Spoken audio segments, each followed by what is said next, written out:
అందరికీ నమస్కారం. ఫైనాన్షియల్ మార్కెట్లో ఇప్పుడు ఒకటే హాట్ టాపిక్. ఎప్పుడూ బంగారం నీడలో ఉండే వెండి సడన్గా అందరి దృష్టిని తనవైపు తిప్పుకుంది. ఎందుకంటారా? దాని ధరలు ఎవ్వరూ ఊహించని రేంజులో ఆకాశాన్ని అంటుతున్నాయి.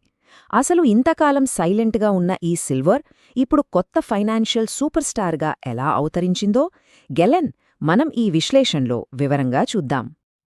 ఇది ఏదో ఊరికే చెప్పే మాట కాదు.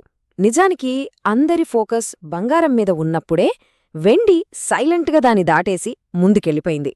దీంతో ఒక పెద్ద ప్రశ్న మొదలైంది. ఏంటంటే, ఎప్పుడూ సెకండ్ ప్లేస్లో ఉండే ఈ వెండికి ఉన్నట్టుండి ఇంత పవర్ ఎక్కడ్నించొచ్చింది? గెరన్, ఈ మిస్టరీ ఏంటో తెలుసుకుందాం. సరే, ఇప్పుడు మాటలు కట్టిపెట్టే అసలు ఫ్యాక్ట్స్ ఫిగర్స్ ఏంటో చూద్దాం. ఈ పెరుగుదల ఎంత అసాధారణంగా ఉందో ఈ నంబర్స్ చూస్తే స్పష్టంగా అర్థమవుతుంది. ఇక్కడ కనిపిస్తున్నవి ICICI prudential HDFC silver ETF చార్టులు. ఒక్కసారి చూడండి, ఈ లైన్స్ నెమ్మదిగా ఏమీ పెరగట్లేదు. దాదాపు నిలువుగా ఓ రాకెట్లా పైకి దూసుకెళ్లాయి. దీన్ని జస్ట్ పెరుగుదల అనలేం, ఇది ఒక అగ్రెసివ్ ర్యాలీ అనమాట. 100%. జస్ట్ ఇమాజిన్ చేసుకోండి, 100% రిటర్న్స్ అంటే కేవలం 11 నెలల్లోనే పెట్టిన పెట్టుబడి డబుల్ అయిపోయింది. అదే టైంలో గోల్డ్ ఇచ్చిన రిటర్న్స్తో పోలిస్తే ఇది చాలా చాలా ఎక్కువ. ఈ ఒక్క నంబర్ చాలు సిల్వర్ మార్కెట్లో ఎంత పెద్ద తుఫానొస్తోందో అర్థం చేసుకోవడానికి. ఓకే, ధరలు పెరిగాయని మనకు క్లియర్గా అర్థమైంది. కానీ అసలు ప్రశ్న ఏంటంటే, ఎందుకిలా జరుగుతోంది? దీని వెనకున్న కాంప్లెక్స్ కారణాలని మనమొక 3 సింపుల్ పాయింట్స్గా విడగొట్టి ఈజీగా అర్థం చేసుకునే ప్రయత్నం చేద్దాం. ఈ సిల్వర్ ర్యాలీకి ముఖ్యంగా 3 పిల్లర్స్ ఉన్నాయన్నమాట. మొదటిది ఇండస్ట్రియల్ డిమాండ్, అంటే పరిశ్రమల నుంచి వస్తున్న విపరీతమైన డిమాండ్. రెండోది ఇన్వెస్టర్ల రష్, పెట్టుబడిదారుల ఆసక్తి. ఇంకా మూడోది ఎకనామిక్ టెయిల్విండ్స్, అంటే ప్రపంచ ఆర్థిక పరిస్థితులు. సరే, గెలెన్, ఒక్కొక్కదాన్ని డీటెయిల్డ్గా చూద్దాం. ఫస్ట్ పాయింట్తో స్టార్ట్ చేద్దాం. అదే ఇండస్ట్రియల్ డిమాండ్. చాలామంది వెండి అనగానే జస్ట్ నగలు, ఆభరణాలు అనుకుంటారు. కానీ అసలు కథ అది కాదు. వెండి మోడర్న్ టెక్నాలజీకి ఒక రకంగా చెప్పాలంటే గుండెకాయ లాంటిది. ఫర్ ఎగ్జాంపుల్, ఇక్కడ కనిపిస్తున్న సోలార్ ప్యానెల్స్ ఉన్నాయి కదా, వాటిల్లో కరెంట్ని క్యాప్చర్ చేయడానికి సిల్వర్ చాలా చాలా అవసరం. అసలు పాయింట్ ఏంటంటే, గ్రీన్ ఎనర్జీ, హైటెక్ ఇండస్ట్రీస్ ఇవన్నీ ఇప్పుడు సిల్వర్ పైనే ఆధారపడి ఉన్నాయి. ఎలక్ట్రిక్ కార్లు, సోలార్ ప్యానెల్స్, 5G టెక్నాలజీ, వీటన్నింటికీ వెండికున్న అద్భుతమైన ఎలక్ట్రికల్ కండక్టివిటీ కావాలి. కానీ ఇక్కడే ఒక పెద్ద ప్రాబ్లం ఉంది. ఎంత డిమాండ్ ఉందో అంత సప్లై గనుల నుంచి రావట్లేదు. దాంతో ఏమవుతుంది? ఫ్యూచర్లో కొరత వస్తుందేమో అన్న భయంతో పెద్ద పెద్ద కంపెనీలన్నీ సిల్వర్ని కొని దాచిపెట్టుకుంటున్నాయి.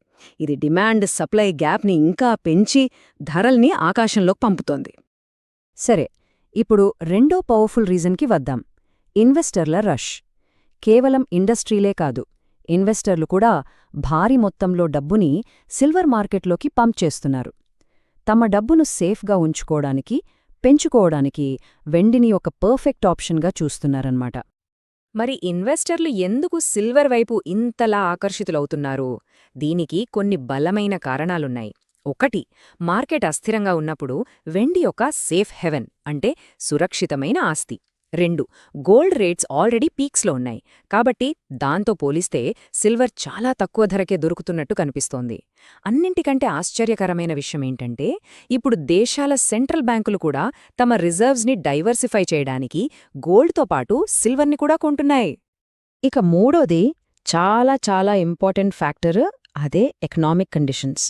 ఇప్పుడున్న గ్లోబల్ ఎకనామిక్ సిచ్యువేషన్ ఈ సిల్వర్ ధరల మంటకి మరింత గాలిపోసినట్టు పనిచేస్తోందన్నమాట.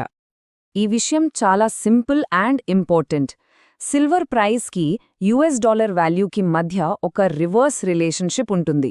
అంటే డాలర్ వీక్ అయితే సిల్వర్ స్ట్రాంగ్ అవుతుంది. ఎందుకంటే డాలర్ బలహీనపడినప్పుడు వేరే కరెన్సీలో వాడే దేశాలకి సిల్వర్ కొనడం చీప్గా అనిపిస్తుంది. 2025లో డాలర్ వాల్యూ దాదాపు 10% పడిపోయింది. ఇది గ్లోబల్ డిమాండ్ని పెంచి ధరలను పైకి తోసింది. దీనికి ఇంకో విషయం కూడా తోడైంది, అదే ఇంట్రెస్ట్ రేట్స్ తగ్గడం.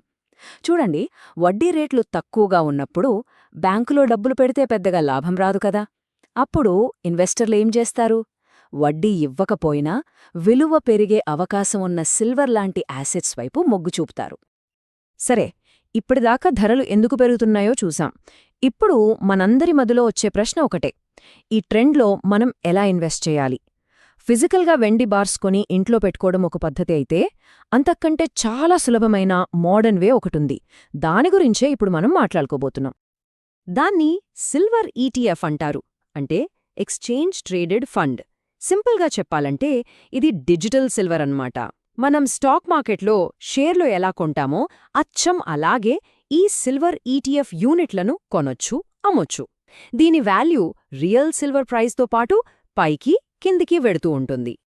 ఇక్కడ టేబుల్లో ఇండియాలోని కొన్ని పాపులర్ సిల్వర్ ఈటీఎఫ్లను చూడొచ్చు. వాటి 1 year రిటర్న్స్ చూడండొకసారి. అన్నీ కూడా 100% పైగానే ఉన్నాయి.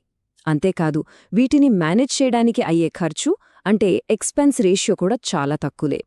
ఇది ఇన్వెస్టర్లకు ఒక క్లియర్ పిక్చర్ ఇస్తుంది. అయితే ఈ కథ కేవలం సిల్వర్ ప్రైస్తోనే ఆగిపోలేదు.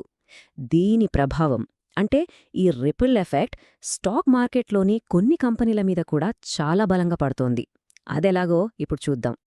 దీనికి బెస్ట్ ఎగ్జాంపుల్ హిందుస్థాన్ జింక్. ఇది ఇండియాలో సిల్వర్ని ప్రొడ్యూస్ చేసే ఒక మేజర్ కంపెనీ. లాజిక్ చాలా సింపుల్. వెండి ధర పెరిగితే ఆ కంపెనీ లాభాలు పెరుగుతాయి. అందుకే సిల్వర్ రేట్లు పెరగగానే కేవలం 4 రోజుల్లో హిందుస్థాన్ జింక్ షేర్ ప్రైస్ 13% పెరిగింది. సరే, ఇప్పుడు మనం దాదాపుగా చివరికి వచ్చేశాం. ఇప్పటిదాకా మనం డిస్కస్ చేసిన పాయింట్స్ అన్నింటినీ దృష్టిలో పెట్టుకుని ఫ్యూచర్ ఎలా ఉండబోతోంది అనే ఒక ఇంట్రెస్టింగ్ ప్రశ్నతో ఈ విశ్లేషణను ముగిద్దాం. ఇప్పుడు అసలైన $1 మిలియన్ క్వశ్చన్ ఇదే. ఒకవైపు ఇండస్ట్రియల్ డిమాండ్ ఏమో ఆగేలా లేదు, మరోవైపు మైన్స్ నుంచి సప్లై ఏమో సరిపోవట్లేదు. మరి ఈ డిమాండ్ సప్లై గ్యాప్ ఇలాగే కంటిన్యూ అయితే సిల్వర్ యొక్క ఈ కొత్త మెరుపు శాశ్వతంగా నిలుస్తుందా లేక తాత్కాలికమేనా? ఇది ఇప్పుడు మార్కెట్ ఎక్స్పర్ట్స్ని, ఇన్వెస్టర్లని ఆలోచింపజేస్తున్న అతిపెద్ద ప్రశ్న. ఈ విశ్లేషణ ఉపయోగపడిందని ఆశిస్తున్నాం.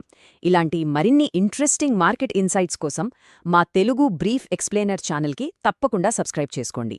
ఈ విశ్లేషణ నచ్చితే ఒక లైక్ కొట్టి మీ అభిప్రాయాలను కామెంట్స్లో తెలియజేయండి. మళ్ళీ కలుద్దాం. ధన్యవాదాలు.